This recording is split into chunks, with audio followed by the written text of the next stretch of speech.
Hi, I'm Ashton, and this video is not scripted at all, so please stick with me. Today we're going to talk about sensory overload. So sensory overload is something that many people with mental illnesses experience. Personally, I experience it due to anxiety and OCD. It's most commonly associated with autism and sensory processing disorder, and either of those are things that I am suspected to have. So today we're going to talk about what sensory overload is and what to do to deal with it. My cat's not going to leave me alone. He's purring like a madman. So first off, sensory overload is like too many senses rushing your brain at once. For me, it most often happens with noise and touch in very, very large crowds of people, with people brushing past me.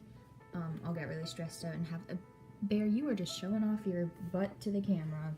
I'll get really bad sensory overload and I'll need to leave. It's somewhat like a panic attack. It feels like everything is everywhere and you can't escape. Lights feel really, really bright, noises feel really, really loud, and your body just kind of shuts down. It's not an easy thing to deal with, especially when it happens in public, but there are a few things that I've picked up that have helped me. So let's talk about those, shall we? I'm sorry if you can hear my cat purring like throughout this entire video.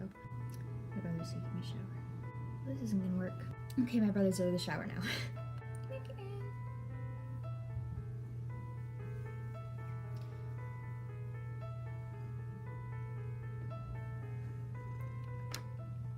Want to say hi?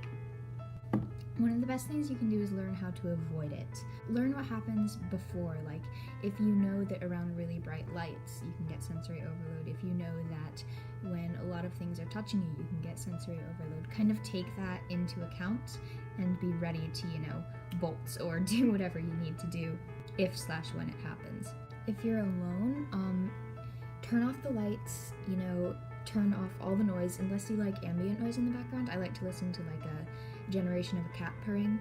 Some things you can do over time, if you use like unscented soaps, deodorants, body washes, if you use unscented soaps like that, if you're very sensitive to scent, then that can help over time and overwhelm you less when the time comes. A lot of the things that you can do are just preventative measures. There's no perfect way to completely stop sensory overload. Trying to push through a debilitating overload in like a overcrowded, really loud, bright environment is just going to make it worse.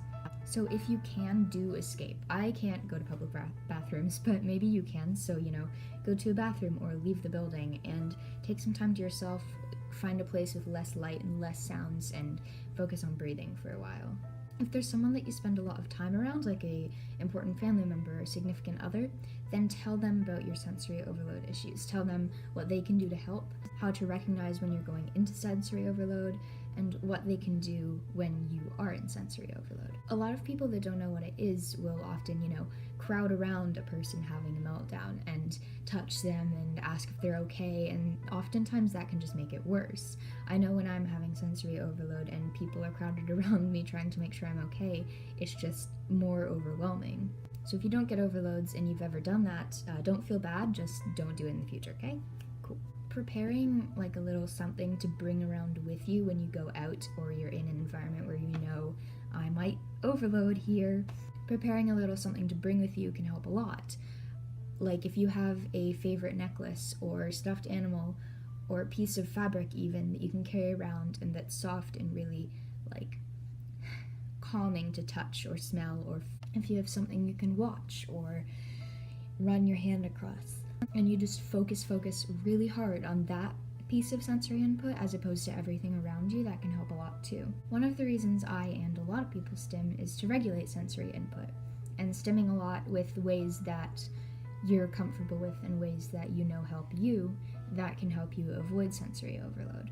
So regulate your environment, pay attention to what's around you, and make sure your loved ones are aware of what's happening and what to do when it happens. A few things that I nearly always carry around that help me with sensory overload.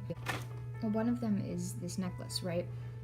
I've had this for like a year, but rolling it around in my hand helps me focus on how smooth the rock is and how that feels against my skin as opposed to the things that are causing me stress.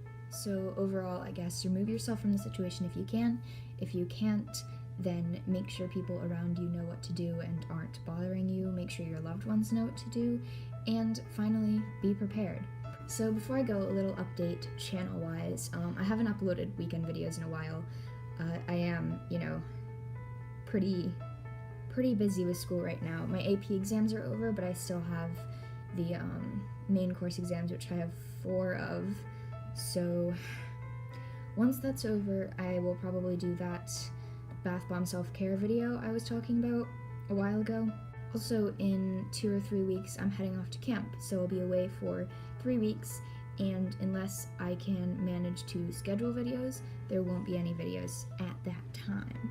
YouTube is confusing. Like, I had the ability to schedule a video a week ago, and I think it was a Thursday video that I put out at like 5:30, and I scheduled it for that, and it published at that time, but now it's not giving me the option. So yeah, that's all I've got for today.